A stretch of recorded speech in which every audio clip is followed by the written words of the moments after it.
नमस्कार, super India news team में आपका स्वागत है। मैं हूं राजेश आर्य। आइए देखते हैं आज का विशेष समाचार। गलत मुद्दों में उलझे विपक्षी दल यह समझने से इनकार कर रहे हैं कि जनता को भड़काकर अपने पक्ष में नैरेटिव तैयार करना खतरनाक है। सेना में भर्ती के लिए लाई गई अग्निपथ योजना में अब तक 2 लाख से अधिक युवाओं ने आवेदन कर दिया, यानी जितने भर्ती होने हैं उससे कई गुना ज्यादा। उसके बाद भी पंजाब विधानसभा ने अग्निपथ योजना के खिलाफ प्रस्ताव पारित किया। बिहार में विपक्षी दलों की ओर से लगातार विधानसभा की कार्रवाई बाधित की जा रही है। कुछ दिन पहले कांग्रेस समेत कई विपक्षी दलों ने राष्ट्रपति से मिलकर इस योजना को देश की सुरक्षा के लिए खतरनाक और युवाओं के विरुद्ध बताकर वापस लेने की मांग की। एक पखवाड़ा पहले अग्निपथ योजना के विरोध में उत्तर प्रदेश, बिहार, हरियाणा, तेलंगाना आदि राज्यों में जो उबाल दिखाई दिया, उसके पीछे भी राजनीतिक दलों की भागीदारी थी। युवाओं को उकसाने की कोशिश अभी भी जारी है। इस मामले में क्षेत्रीय दलों की मजबूरी समझी जा सकती है, लेकिन आखिर कांग्रेस जैसी राष्ट्रीय पार्टी की भी यह क्यों नहीं समझना चाहती कि सुरक्षा जैसी संवेदनशील विषय पर सस्ती किस्म की राजनीति उसे ही भारी पड़ने वाली है। सच्चाई यह है कि कांग्रेस इसे समझती है, पर उन्हें फैसला लेने हैं वे भ्रमित हैं। इसलिए जहां अधिकांश वरिष्ठ नेता चुप हैं, वहीं मनीष तिवारी ने तो अग्निपथ योजना के समर्थन में खुलकर बोलना शुरू कर दिया। चुनाव लोकतंत्र की अग्नि परीक्षा होते हैं। किसी भी सरकार या दल की अनियंत्रित ताकत न मिल जाए, इसलिए संविधान निर्माताओं ने हर 5 साल में इस अग्नि परीक्षा का प्राविधान किया। जो उम्मीदों पर खरा न उतरे, उसे जनता बाहर करने में देर नहीं करती। सरकार पर निगरानी रखने में विपक्षी दलों की बड़ी भूमिका होती है, लेकिन जनता को भड़काकर अपने पक्ष में नैरेटिव तैयार करना खतरनाक है। अग्निपथ योजना की घोषणा के कुछ ही दिन बाद कई राज्यों में उपचुनाव हुए। इनमें जनता ने अपना रुझान दिखा दिया।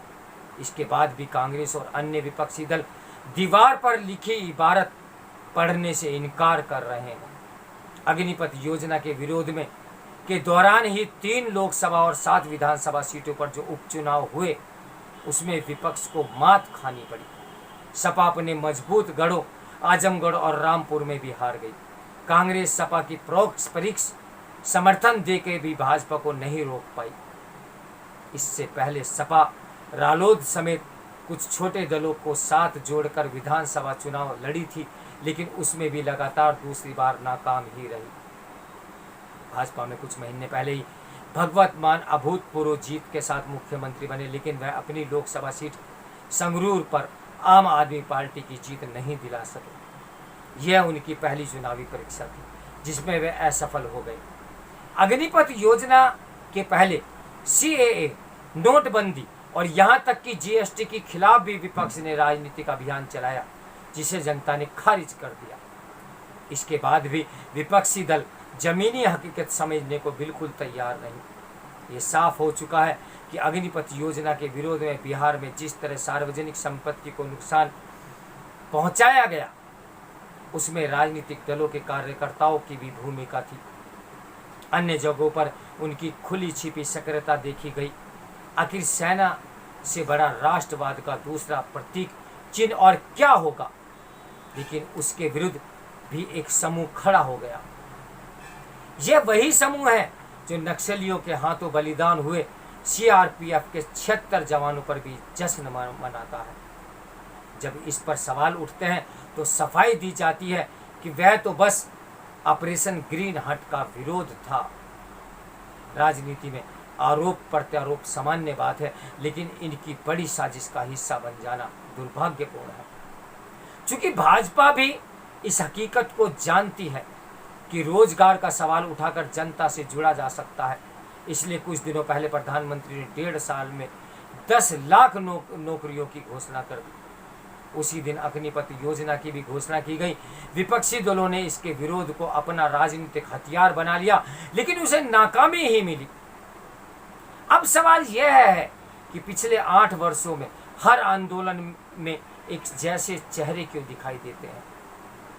नागरिकता संशोधन कानून के विरोध के नाम पर जो हिंसा हुई और शाहीन बाग का धरना जिस तरह महीनों तक जारी रहा, उसे लोग भूल नहीं सकते। इसी तरह कृषि कानून विरोधी आंदोलन के नाम पर लगभग 1 वर्ष तक राजधानी दिल्ली के आसपास अराजकता की गई। किसानों को एमएसपी खत्म होने का भी भय दिखाया गया, वह कुछ दिनों बाद ही निर्मूल साबित हुआ। आंकड़े बताते हैं कि किसानों ने खुले बाजार में जाकर अनाज बेचा और ज्यादा मुनाफा कमाया। अभी हाल में ही उदयपुर में आयोजित चिंतन शिविर के जरिए कांग्रेस ने ये संकेत दिया था कि वह ये समझ गई कि संकुचित राजनीति के चंगुल में से बचना है और सकारात्मक राजनीति करनी है। लेकिन अफसोस कि वह फिर से पुरानी राह पर चलना पसंद कर रही है। उसने अग्निपथ योजना के खिलाफ देशव्यापी सत्याग्रह किया। इस दौरान पार्टी के शीर्ष नेताओं ने कहा कि किसी भी कीमत पर मोदी सरकार को हटाना है।